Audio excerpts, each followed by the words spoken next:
Kwanza najivua wadhifa wangu wa mwenyekiti wa Chama cha Demokrasia na Maendeleo Chadema mkoa wa Dodoma. Wadhifa huo ulikuwa unanifanya niwe mjumbe wa mkutano mkuu wa Chadema Taifa, mjumbe wa baraza kuu wa Chadema Taifa, mwenyekiti wa kikao cha mashauriano cha Chadema mkoa wa Dodoma. Zilikuwa nyadhifa kubwa, lakini mwenyekiti wa baraza la uongozi wa Chadema mkoa wa Dodoma. Nyadhifa kubwa kabisa. Kwa awali ya yote nitoe shukrani.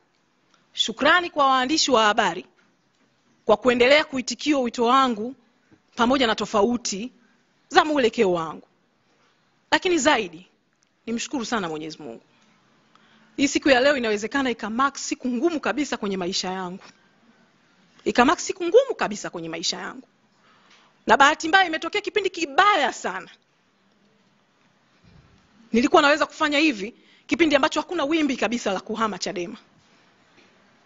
Au nilikuwa nisiweze kufanya hivi pamoja na yote yanayoendelea Chadema. Lakini leo ndio imekuwa siku mwafaka ya mimi kufanya hivi. Sijawahi kuwa mwanachama wa chama chochote cha siasa.